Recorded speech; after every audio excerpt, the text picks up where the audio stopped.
Hello friends, welcome back to our YouTube channel medical science education. आज हमारा topic है asthma. Asthma में हम definition, causes, risk factors, types and sign and symptoms पढ़ेंगे। तो start करते हैं। अस्थमा का इंट्रोडक्शन पढ़ेंगे। इस फोटो से हम जानेंगे नॉर्मल लंग्स और एस्थमेटिक लंग्स में क्या डिफरेंस होता है। ये है नॉर्मल लंग्स। नॉर्मल लंग्स के अंदर ये ट्रैकिया ट्रैकिया को हम विंड पाइप बोलते हैं। विंड पाइप से आ जाता है ब्रोंकाई, ब्रोंकाई के बाद आता है ब्रोंकियोल्स, सब डिवीजन होता है ब्रोंकाई का, एंड देन आता है एल्वेलाई। तो ब्रोंकियोल्स के अंदर नॉर्मल एयरवे वॉल रहेगी, रिलैक्स्ड एयरवे, स्मूथ मसल्स भी रिलैक्स रहेंगी, जिसकी वजह से नॉर्मल एयरवे होगा, इजिली एयर एल्वेलाई तक पहुंच जाएगी। और एस्थमेटिक लंग्स के अंदर क्या होगा, जो ब्रोंकियोल्स की लाइनिंग्स हैं, जो ब्रोंकियोल्स की स्मूथ मसल्स हैं, वो क्या हो जाएंगी, टाइट हो जाएंगी और इन्फ्लाम्ड हो जाएगा, एयरवे इन्फ्लामेशन हो जाएगा। Thickened and inflamed airway valve, valve भी क्या हो जाएंगी, इन्फ्लामेशन हो जाएगा वॉल्व्स के अंदर। नेक्स्ट, जब इन्फ्लामेशन हो जाएगा और स्मूथ मसल्स टाइट हो जाएंगी तो म्यूकस हाइपर सिक्रीशन होगा। म्यूकस का जब हाइपर सिक्रीशन होगा तो हमारी बॉडी हाइपर रिस्पॉन्सिवनेस शो करेगी, जिसकी वजह से क्या होगा, पैसेज नैरो हो जाएगा। और नैरो होने की वजह से क्या होगा, कॉन्स्ट्रिक्ट एयरवे, एयरवे कॉन्स्ट्रिक्ट हो जाएगा, जिसकी वजह से एयरवे पैसेज के अंदर अच्छी तरह से पास नहीं हो पाएगी। उसकी वजह से क्या होगा, स्पाज्म होगा या कॉन्स्ट्रिक्शन होगा, या तो ब्रोंको स्पाज्म होगा, ब्रोंको कॉन्स्ट्रिक्शन होगा। तो इसकी डेफिनेशन पढ़ते हैं अब हम। एस्थमा डेफिनेशन है, a asthma is a chronic, asthma क्या है, क्रॉनिक डिजीज है, इन्फ्लामेटरी डिजीज है, क्योंकि ब्रोंकाई की वॉल्स के अंदर क्या हो जाएगा, इन्फ्लामेशन होगा।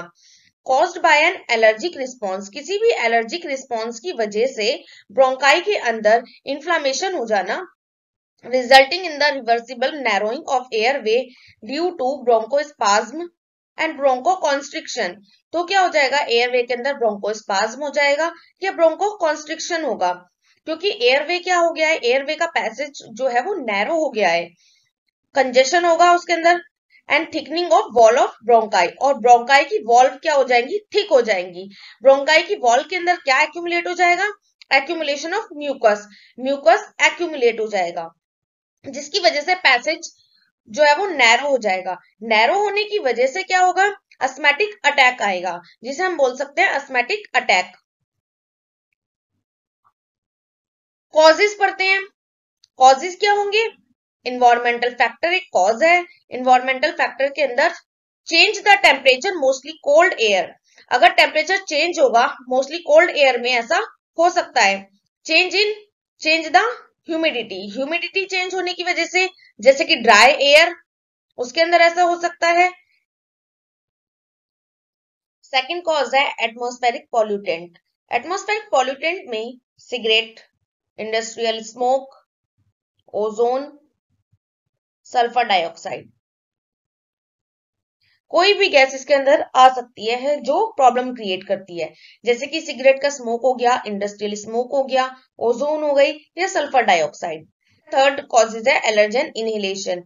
कोई भी एलर्जन इनहेल करने की वजह से एस्थमा होता है। उसके अंदर क्या क्या आ सकते हैं, food treated with sulphur dioxide, wine etcetera, या इसमें पॉलन ग्रेन भी आ सकता है, या किसी एनिमल की वजह से भी हमें अस्थमा हो सकता है। फोर्थ कॉजेज क्या है, स्ट्रेस या इमोशनल अपसेट। फिफ्थ कॉज क्या है, मेडिकेशन। मेडिकेशन में क्या आएगा, एनसेड्स या बीटा ब्लॉकर्स। कोई भी पर्सन बहुत टाइम से, लॉन्ग पीरियड से एनसेड्स ड्रग ले रहा है, एनसेड की full form non steroid anti inflammatory drugs, या बीटा ब्लॉकर्स ले रहा है। सिक्स पॉइंट है स्ट्रॉन्ग ऑर्डर एंड परफ्यूम, या फिर किसी स्ट्रॉन्ग ऑर्डर से, खुशबू से या परफ्यूम की वजह से भी एस्थमेटिक अटैक हो सकता है और एस्थमा होने के चांसेस होते हैं। नेक्स्ट है रिस्क फैक्टर। रिस्क फैक्टर क्या क्या रहेंगे, फैमिली हिस्ट्री, अगर किसी की फैमिली में प्रीवियस किसी को अस्थमा हुआ है तो ये एक रिस्क फैक्टर हो सकता है। हिस्ट्री ऑफ एलर्जन, किसी भी एलर्जन की वजह से, पैसिव स्मोकिंग या ओबेसिटी, मोटापे की वजह से, urban living, low birth weight, अगर किसी का लो बर्थ वेट है तो उसको भी अस्थमा हो सकता है। Regular use of NSAIDs, NSAIDs drugs. अगर कोई रेगुलर यूज कर रहा है एनसेड तो वो क्या होगा, एक रिस्क फैक्टर रहेगा। नेक्स्ट है type of asthma. Type of asthma में क्या होगा, एक्सट्रिंसिक एलर्जिक। एक्सट्रिंसिक का मतलब है कॉमनली यूज्ड इन चाइल्डहुड, जो चाइल्डहुड के टाइम पर होती है उसे हम एक्सट्रिंसिक एलर्जिक बोलते हैं, जिससे कि ये हमें चाइल्डहुड में ही पता चल जाता है कि किसी चीज से एलर्जी तो नहीं है। अगर किसी चीज से एलर्जी है तो एक्सट्रिंसिक एलर्जिक में इंक्लूड किया जाएगा। सेकंड पॉइंट है intrinsic non allergic.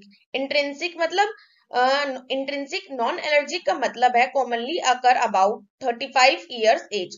35 years age में जो एलर्जिक होगी उसे हम बोलेंगे इंट्रिंसिक नॉन एलर्जिक। ये टाइप ऑफ एस्थमा है। Type of asthma extrinsic allergic and intrinsic non allergic. Clinical manifestation, sign and symptoms. Sign and symptoms क्या होंगे, वीजिंग साउंड आएगी। वीजिंग साउंड का मतलब है अ whistling noise in the chest during breathing. Breathing के time पर whistling sound आएगी, सीटी जैसी आवाज आएगी चेस्ट में से, तो उसको हम वीजिंग साउंड बोलते हैं। नेक्स्ट है चेस्ट टाइटनेस, चेस्ट टाइट रहेगी। Prolong aspiration, bronchi sound during inspiration, सांस लेते वक्त ब्रोंकाई साउंड आएगी। नेक्स्ट है attack of asthma may be for few minutes और आवर, कि एस्थमेटिक अटैक भी आ सकते हैं या तो कुछ मिनट के लिए कुछ घंटों में, और ये रिकरेंट भी हो सकता है कि बार बार एस्थमेटिक अटैक्स आ रहे हैं किसी भी कॉजेस की वजह से। नेक्स्ट है coughing all night and early in morning. Night के टाइम पर कफिंग रहेगी या मॉर्निंग के टाइम पर सुबह सुबह अर्ली इन मॉर्निंग कफिंग हो सकती है। नेक्स्ट है डिस्निया। डिस्निया का मतलब क्या होता है, फीलिंग ऑफ ब्रेथलेसनेस या फिर ब्रीथिंग डिफिकल्टी, उसको हम डिस्निया बोलते हैं। या तो डिफिकल्टी इन ब्रीथिंग होगी या ब्रेथलेसनेस रहेगी। हाइपोक्सीमिया, हाइपोक्सीमिया का मतलब है कि ब्लड के अंदर ऑक्सीजन लेवल का कम हो जाना, तो उसको बोलेंगे हाइपोक्सीमिया। जब ब्रीथिंग प्रॉपर नहीं हो पाएगी, ऑक्सीजन हमारे लंग्स तक नहीं पहुंच पाएगी, और जिसकी वजह से क्या होगा, ब्लड के अंदर प्रॉपर अमाउंट में ऑक्सीजन नहीं पहुंच पाएगी, उसको हम हाइपोक्सीमिया बोलेंगे। ओके फ्रेंड्स, आपको मेरी वीडियो कैसी लगी, प्लीज लाइक एंड सब्सक्राइब।